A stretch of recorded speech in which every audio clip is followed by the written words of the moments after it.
真空包装，充氮气真有用。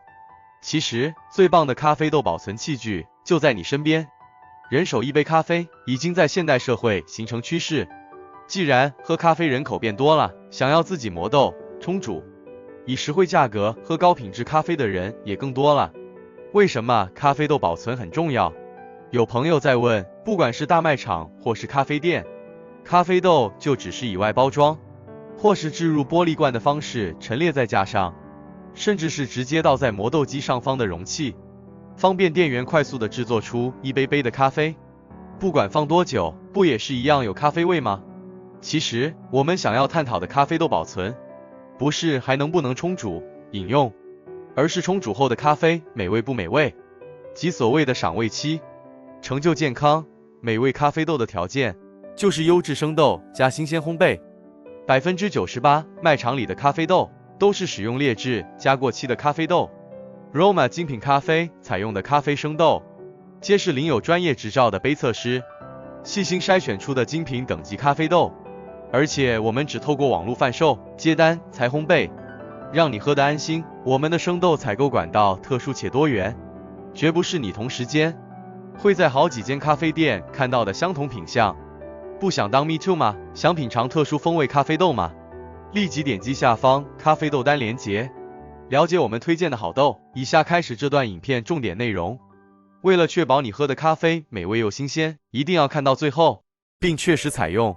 咖啡是目前人类世界最香的饮料，已经被科学家研究出来的芳香化合物就超过800种，其中水溶性香气较少，大部分是在常温中就容易挥发掉气体的香气。过了赏味期的咖啡豆，在失去了多数香气的情况下，喝起来就是没有灵魂的走味的咖啡。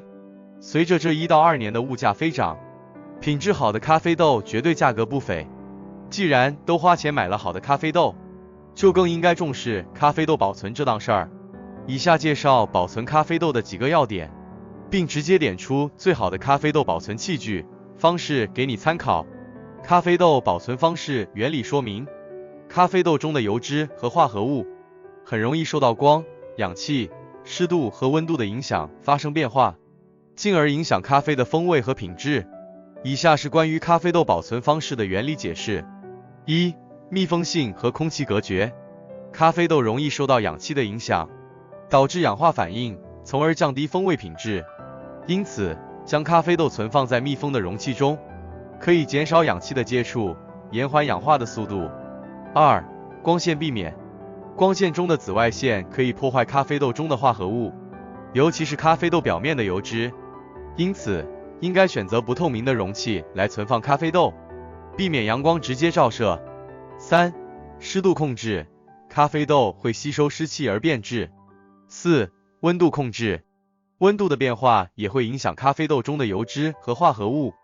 咖啡生豆经由高温烘焙成熟豆的过程，主要是透过焦糖化反应以及梅纳反应增香提味，其中梅纳反应在高温或常温的环境下都能进行，因此咖啡豆要放在低温环境下，才能减缓或终止梅纳反应带来的风味变化。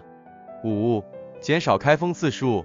每次开封咖啡豆的容器或包装，都会让氧气和湿气进入，加速咖啡豆的氧化和变质。为了最大程度的保留咖啡豆的新鲜度，应该尽量减少开封次数。咖啡豆放冰箱，能以此满足咖啡豆保存的4大要件：密封性、避光、湿度控制、温度控制。综上所述，咖啡豆的保存方式应该遵循密封性、避光、湿度控制、温度控制和减少开封次数的原则，以保存咖啡豆的优质风味。密封性、避光、湿度控制、温度控制这几点，就是要你善用冰箱的原因了。不过记得一定要将咖啡豆先装入容器，再放入冰箱。若冰箱味道不是太惊人，咖啡豆装入单向透气阀袋，或是有盖容器后再放进冰箱就好。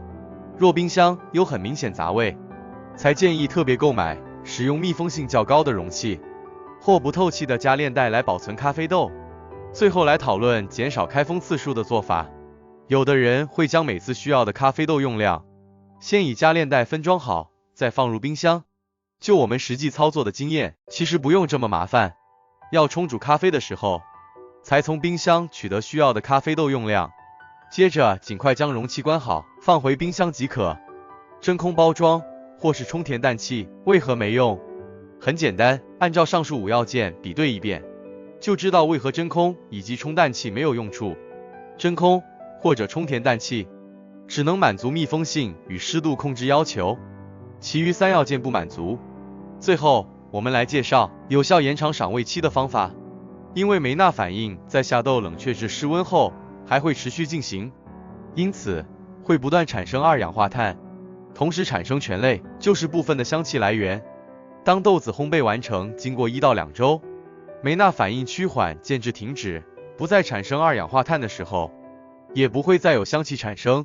若你购买的是新鲜烘焙咖啡豆，建议放置在室内阴凉处，烘焙日期加3到5天后再放入冰箱，能有效延长赏味期，不浪费买好豆子的钱。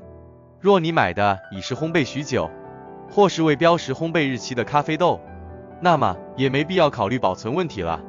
若以上内容对你有帮助，记得按赞、订阅、分享给至亲好友。